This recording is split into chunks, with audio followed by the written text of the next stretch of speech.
السلام عليكم ورحمة الله وبركاته. اللهم صل وسلم وبارك على سيدنا محمد وعلى آل سيدنا محمد. النهاردة هنعمل بيتي فور. تمام، أنا ماما سهير كيتشن فاميلي ميكس. ما كنتش هصور بس ما هنش عليها، قلت لازم حبايبي معوداهم كل سنة بنعمل حاجات العيد. البيتي فور مقاديره سهلة جدا، اللي ما اشتركش عندي يشترك الأول ويحط اللايك. تمام، وكومنت حلو كده، وكل سنة وانتم طيبين، نعاد عليكم الأيام بخير يا رب. المقادير جت متأخرة شوية والعمال متأخرة، بس معلش، كل سنة وانتم طيبين. المقادير: كيلو الدقيق، عليه 700 جرام زبدة ساقعة من التلاجة، وذرة ملح، و400 جرام سكر، اللهم صل على النبي، وخمس بيضات. خلاص، وذرة ملح، ولا بيتحط له بيكنج باودر ولا أي حاجة ولا خميرة. خدوا بالكم، البيتي فور ما بيتحطلوش لا بيكنج باودر ولا خميره. خلاص، ذره الملح بس مع المقادير اللي قلت عليها دي. بدوب الزبده مع السكر، بضربها بالمضرب كويس جدا جدا، ضرب مبرح. لما تدوب مع بعض بنزل بالبيض، الخمس بيضات، بيضه بيضه. البيض اختفى خلاص في المقادير، بقوم نازله بكيلو دقيق وذره الملح زي ما قدامنا كده. تمام، واقوم ارفع بقى المضرب، ارفع مضرب البيض، لان خلاص الدقيق طالما اتضرب في قصدي سوري الزبده والسكر والبيض اتضربوا مع بعض، خلاص ارفع بقى المضرب واقلب بايدي. والبيتي فور ما بتقلبش كتير، البيتي فور ما بتقلبش كتير، مجرد ما اقلب الدقيق والدقيق يختفي في الزبده والسكر والبيض، خلاص برفع ايدي، بسيبه يرتاح. بعد ما اخلص اسيبه يرتاح بتاع 10 دقايق واشتغل فيه فورا. بالمضرب ماشي، بالكيس الحلويات ماشي، قصدي سوري بقى، اشكله بالقمع ماشي، بكيس الحلويات ماشي. خلاص، انا عندي كيس الحلويات بس انا بحب القمع بياخد مجهود شويه، لكن بيظبط معايا البيتي فوريه، بتخليها طالعه صغيره كده وجميله وحدقه كده وعسوله كده وسكر. هتشوفوها دلوقتي معانا، عملناه وطلع جميل جدا جدا. ملحوظه: البيتي فور ما بيتعجنش كتير، مجرد ما الدقيق بيختفي ارفع ايدي على طول من العجين. سهل جدا، ما تخافيش وما تقعديش تقولي لا الحاجه تبوظ والمقادير غاليه وي ابدا. ابدأي، والله العظيم سهل جدا جدا جدا. فرحي ولادك واعجني. الكيلو دي مش هياخد حاجه معاكي. تمام، وبيعمل كميه كبيره جدا جدا، يعني ما شاء الله ولا قوه الا بالله. كيلو الدقيق عمل لي حوالي 3 كيلو بيتي فور. كيلو الدقيق عمل لي حوالي 3 كيلو بيتي فور. اما يتخبز هتشوفوه بقى قد ايه، هتشوفوا الكميه ما شاء الله. بجرب بقى، سبته يرتاح 10 دقايق وقسمت العجينه 2، وهقول لك دلوقتي قسمتها ليه. مفيش شقوق فيها خالص، يبقى العجينه كده تمام زي الفل.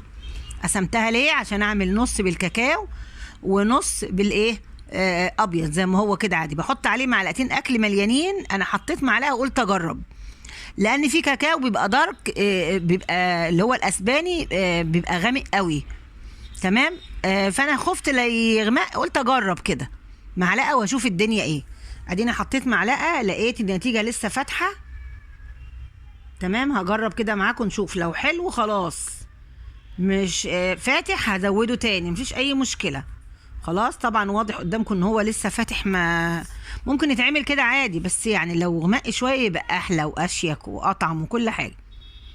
برضو نزلت اهو ايه تقريبا بمعلقه. خلاص، يبقى انا كده ايه، حطيت المفروض عليه معلقتين كاملين. ماشي، معلقتين مش مليانين قوي، يعني مش مليانين قوي. خلاص، برضو بعجنه بقى حلو كده. وفي حاجه انا ما صورتهاش معاكم، عشان زودت عليه معلقتين كاكاو، العجينه هتبقى خشنه عندي عن اللي هي الفتحه، فزودت له معلقتين زيت، بس ما صورتهاش. زودت على العجينه البن دي اللي هي الشوكولاته معلقتين زيت، او ممكن معلقتين زبده، يعني اللي موجود المتاح، فعشان تديني نفس النعوميه بتاعه الايه، العجينه اللي هي البيضه. تمام، وهنجربها دلوقتي مع بعض برضو نشوف الدنيا ايه. خلاص، برضو قلت لكم ما بيتعجنش كتير، مجرد الكاكاو ما يختفي خلاص باخد برضو حته، وبص ما يدوب قلبتهم واجربها كده اهي. ما شاء الله مش مشققه ولا حاجه، الدنيا زي الفل. بقوم طبعا اغسل ايدي بقى عشان خاطر الكاكاو، هشتغل في العجينه البيضاء الاول. تمام، بحطها كده بس بروق كده حواليا، عشان انا قعدت بقى ايه في الارض، وفرشت كده مفرش قديم، وقعدت ايه اشتغل. خلاص بركنه بقى، بغطيه بكيس عشان خاطر اسيبه إيه يعني يستحسن، يعني لو انت هتشتغلي ولوحدك وهتغيبه كده تغطيه وتركنيه جنبك. بصوا ما شاء الله عملت خبزت شويه هم. هوريكم دلوقتي. بصوا هعمل بقى ايه، وردات صغيره خالص. تمام، بالراحه كده على مهلك. ده طبعا الدنيا صيام والواحد ما فيهوش صحه وقاعد ايه عمال يشتغل.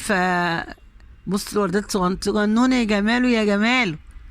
خدوا بالكم بتكبر في الفرن، يعني ما تكبريش عن كده، ما تقوليش دي صغيره هكبر شويه، لا بالراحه كده على مهلك خالص. الحته العجينه اللي تقع تجيبيها وتظبطي كده التظابيط. ما شاء الله. خدوا بالكم كمان في الفرن ما بيحمرش من فوق، بيبقى قعريته بس يا دوب ذهبي ذهبي، ما تحرقيهوش، ما تقوليش ده لسه ما احمرش من فوق، لا بتعملي يعني ايه تخلي بالك منه في الخبيز. بعمل كده حته كاكاو صغنطوطه كده قد عين الكتكوت، واحطها كده تحليه فوق البيتيفورايه، شكلها جميل. اللي مش حابب خلاص عادي زي الفل، هو لونه ابيض جميل جدا. بس انا قلت بس ادلعه شويه كده. برضو بنفس القمع بحط حته بني واعمل ورده صغنطوطه قوي فوق الورده الايه البيضه، برضو بتدي شكل جميل. بصوا وبرضو ايه دي تبع راحتك برضو. دي اللي بقى هو كيلو هتدلعيه بقى، تعملي ابيض تعملي بني، هتعملي بني كله ابيض كله عادي زي ما انت عايزه، عيالك اللي هياكلوا مش حد غريب. بصوا جميل، بصوا جميل ازاي ما شاء الله. كل ده انا بجربه كده مع نفسي، تعمليه وبيبقى شكله جميل وطعمه حلو ويخلي ريحه البيت حلوه وبيفرح البيت والعيال والدنيا بتبقى جميله. بصوا اللهم صل على النبي. برضو البني عملت له برضو حته عجينه صغنطوطه كده قد عيني كتكوت بيضه، وحطيت عليها برضو ايه شكل حلو. وده اهو معانا هو وردتين كده، ورده كبيره وورده صغيره.